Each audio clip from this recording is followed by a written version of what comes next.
ही treatment मीराला द्यायची म्हटल्यानंतर एवढा राग आला आणि मग जेव्हा मीरानी सुचवलं की नमिताला ही ट्रीटमेंट द्यायला हवी तेव्हा गपचूप मान डोलवलीस ना तू. काय झालंय मला? नाही, मला इतकं झालंय काय? वेड लागलंय का? मला वेड लागलंय म्हणून तुम्ही एका सकायट्रिस्टला दाखवायला नेणार आहात मला? इतकी वर्ष मी जे काही वागते त्यात तुम्हाला कधीच काही प्रॉब्लेम आढळला नाही. मग आत्ता अचानक असा काय साक्षात्कार झालाय तुम्हाला? का मग मला मेंटल हॉस्पिटलमध्ये पाठवून आशूला या घरी आणण्याचा प्लॅन आहे तुमचा? नमिता, तोंडाला येईल ते बडबडू नकोस. बघितलंस, ओरडतोयस तू आणि ट्रीटमेंट मला घ्यावी लागणार आहे. नमिता, तू समजून घेण्याचा प्रयत्न करणार आहेस का? हे बघ, एक गोष्ट लक्षात ठेव ग. अगं, फक्त वेड्यांना सायकॅट्रिस्ट कडे नेतात असं नाही. वा शुभंकर, तू तर मला मी ऑलरेडी वेडी असल्यासारखंच समजावून सांगतोय. जसं वेड्यांना समजावून सांगतात ना, अगदी तसं. मला माहिती आहे तुझ्यासाठी मी आणि माझं बाळ नाही, ती आणि तुमचं बाळ जास्त महत्वाचं आहे. नमिता, तू हे काय बोलतेस? अगं, कुठे पोहोचलीस तू? मी कुठून कुठे पोहोचत नाहीये, तुम्ही लोक मला मिळून. नमिता,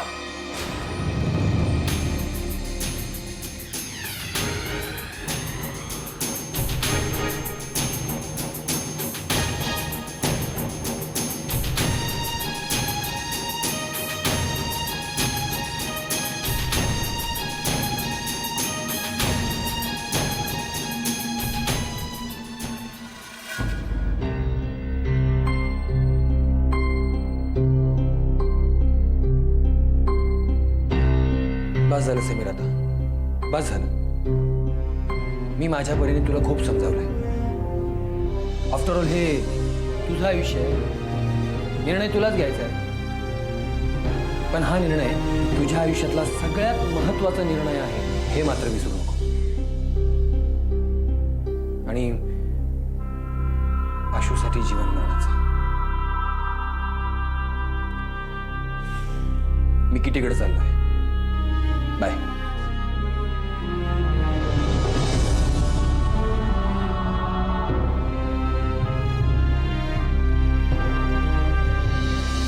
आईला मी तुझ्या भरोशावर सोडून जातो.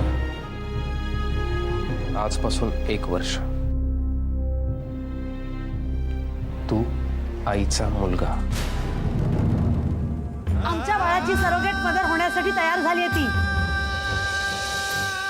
आणि त्या बदल्यात आम्ही तिला भरपूर पैसेही दिले. त्यांनी पैसे दिले नसते तर आईंचा जीव वाचला नसता. तुझ्यावर प्रेम करून मी फसले असं बोलू मी तुझ्याशी खोटं बोलली असेल, पण मी तुला फसवलेलं नाही. पण ज्या परिस्थितीत मी सापडले होते ती परिस्थिती तुझा आणि दादाचा घास घ्यायला निघाली होती. आपण त्याचं कर्ज फेडलं नसतं तर पोलिसांनी तुला फरार घोषित केलं असतं समीर.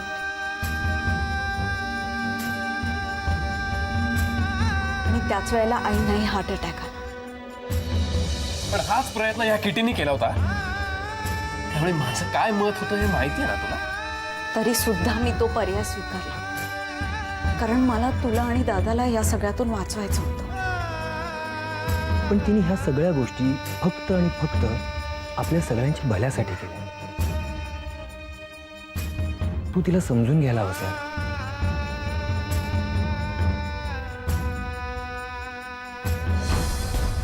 आई, अगं ती इथे नाहीये आणि मी थोडा बिझी आहे.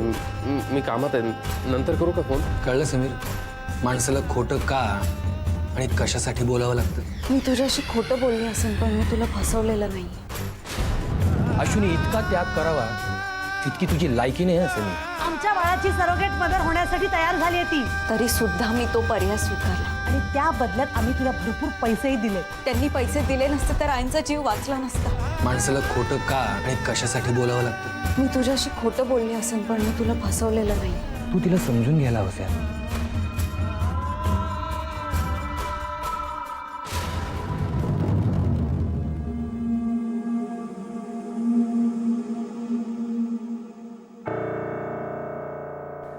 काय हो दचकलाच एकदम नाही काय नाही. बरं वाटतंय ना नक्की? हो ग, जरा जेवायला होईपर्यंत वाचत पडलो तो डोळा लागला. पाणी देऊ का थोडंसं घोटभर? ते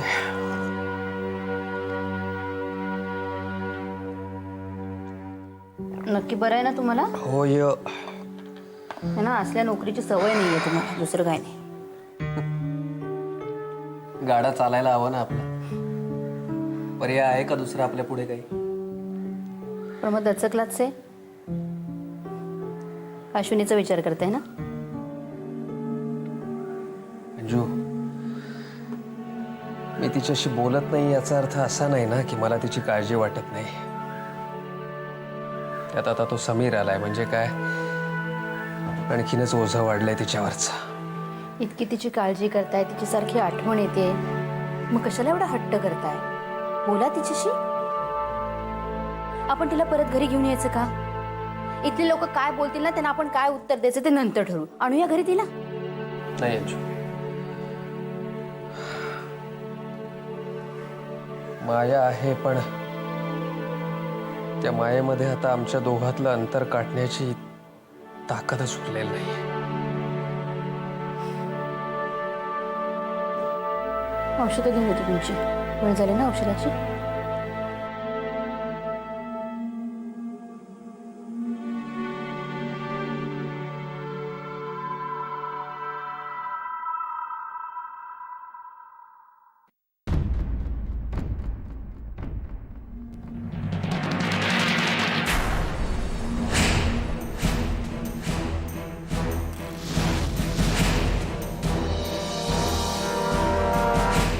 काय ग, आत येऊन देशील की नाही? आत बोला ना. या ना.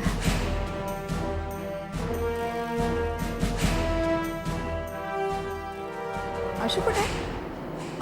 आशू आशू ॲक्च्युली आशू, आशू.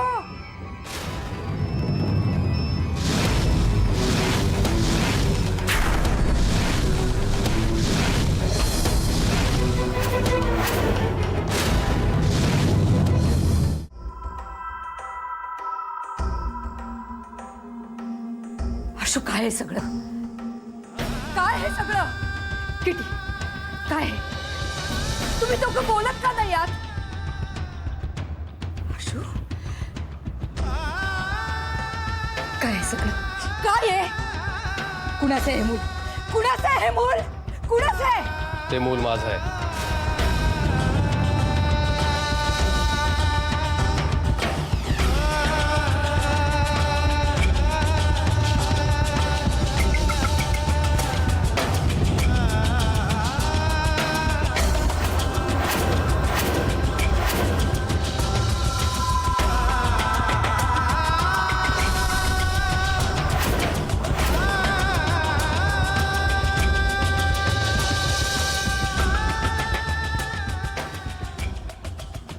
हे मूल माझं आहे. समीर, काय बोलतोस तू हे? शी, किती लाजीरवाणी गोष्ट आहे ही.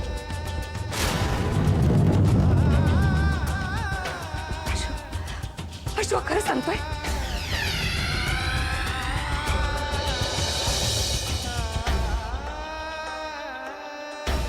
आई, तुझा माझ्यावर विश्वास नाहीये?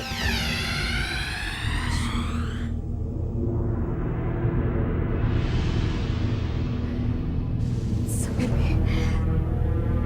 मी अगदी हाकून गेलीये. काही कळतच नाही मला. इतकी लाज मला कधी वाटली नव्हती आयुष्यात. म्हणूनच मी तुला सांगत होते लग्न करून अमेरिकेला जा म्हणून.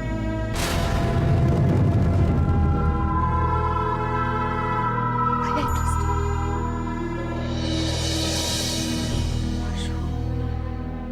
आशू, निदान तू तरी. आई, आम्हाला मान्य आहे आमची चूक झाली.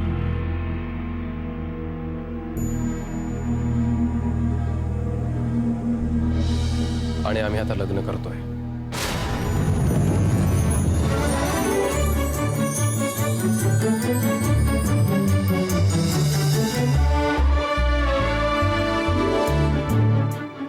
म्हणूनच मी घाईने परत आलो.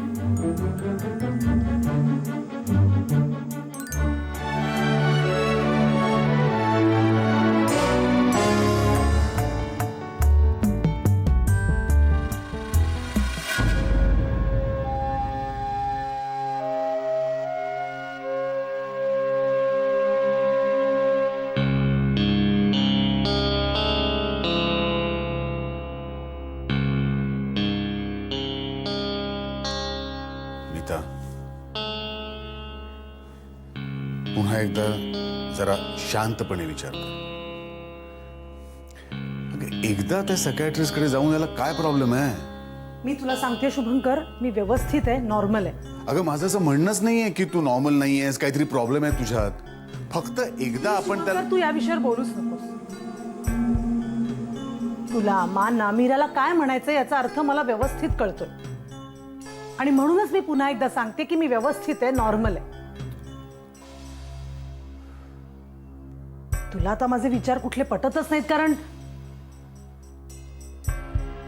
काय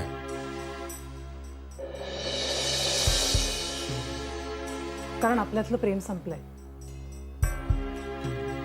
आणि शुभंकर ते तू संपवलंस.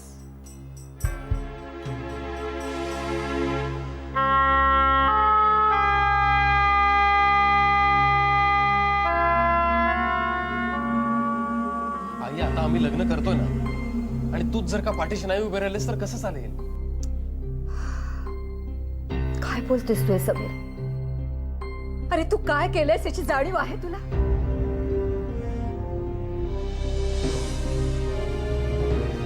उद्या 4 लोक नावं ठेवतील ना की मला 4 शिंतोडे उडतील ते माझ्या अंगावर. मीच तुझ्यावर संस्कार केले नाहीत असं म्हणतील लोक.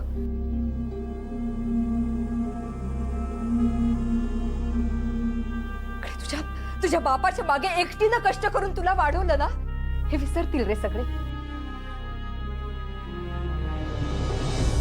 आणि चिखल माखावा नाही लागत समीर. एक शिंतोडा सुद्धा पुरतो आयुष्यभर सुसंस्कृत माणसांना. काय तोंड दाखवायचं लोकांना?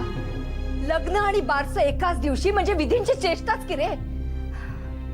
तुझी अक्कल एक वाऱ्यावर केली होती, पण हिला कळत नव्हतं का? आणि असंच होतं तर मला सांगायचं होतं. मी बोलवून घेतलं असतं तुला आणि लग्न लावून दिलं असतं दोघांचं. ही आबरूची जाहिरात सुद्धा झाली नसती. हे मला राहून राहून नवल वाटतंय ते अशू तुझं. मला इतकी खात्री होती तुझ्याबद्दल. आणि अहो पण तुमच्यासाठीच तर तिने. मला काय वाटतं, आपण लग्नाची तारीख पक्की करून टाकूया. म्हणजे लग्न करायचं ठरलंय ना, आता उगाच त्यांना घालून पाडून बोलण्यात काय अर्थ आहे?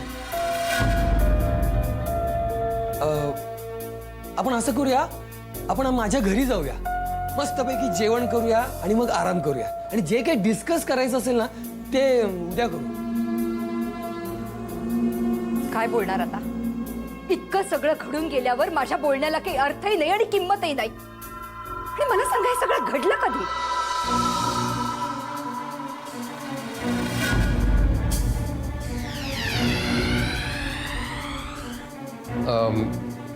मी अमेरिकेला जायच्या आधी.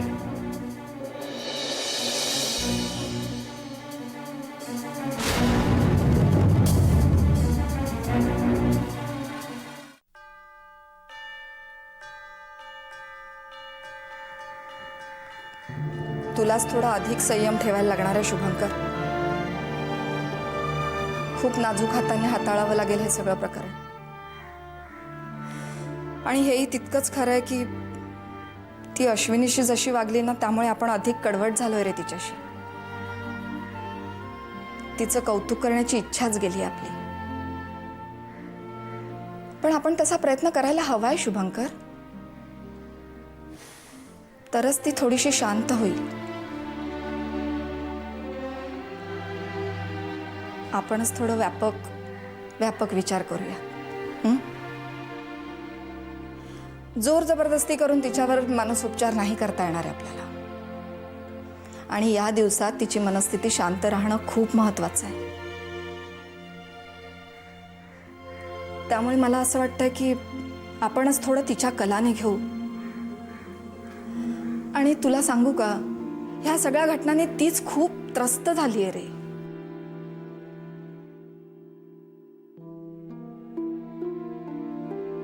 आत्या हे काय करतेस तू? काय अरे सिद्धराज बाबांचा अंगारा आहे हा.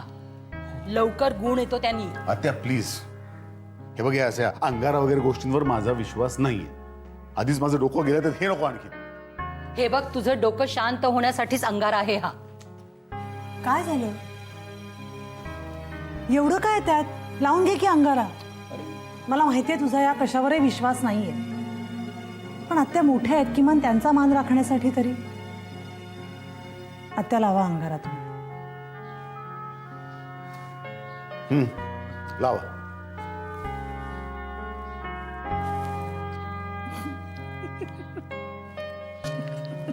काय झालं? काही नाही.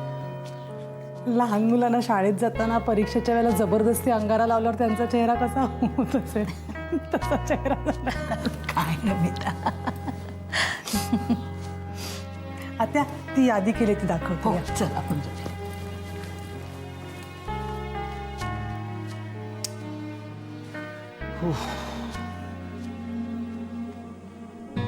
जे होऊन गेलं त्याचा विचार करण्यात काय अर्थ आहे आई? आता आपण पुढचा विचार करायला हवा ना.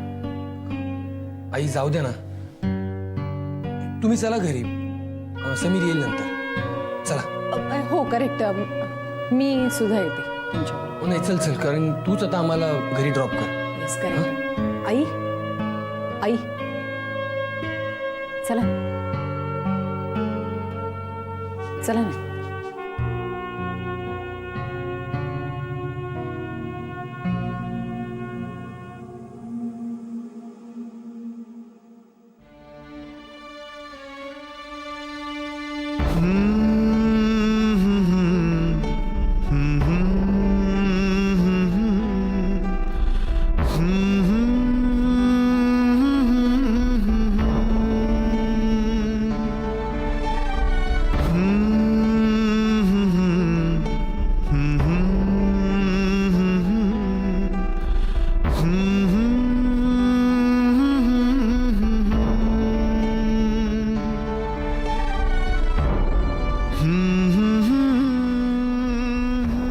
आशू,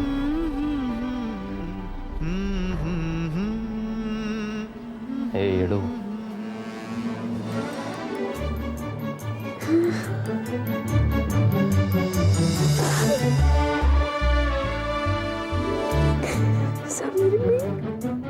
बस बस. मी आलोय ना आता. आलोय ना मी.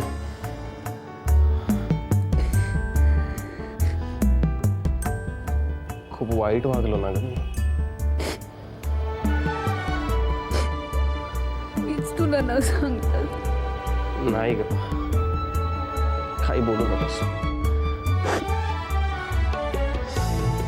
मला रोहनकडून कळलंय सगळं. सगळं तू माझ्यासाठी केलंस. अशी मी कल्पना करू शकतो का त्या क्षणात? नको आठवण करून दे मला. नको. तू आलास. तू तुला सगळं खरं खरं सांगितलंय आणि तू मला जवळ घेतलंयस ना, तुम्ही मरून गेले तरी चालेल मला. हे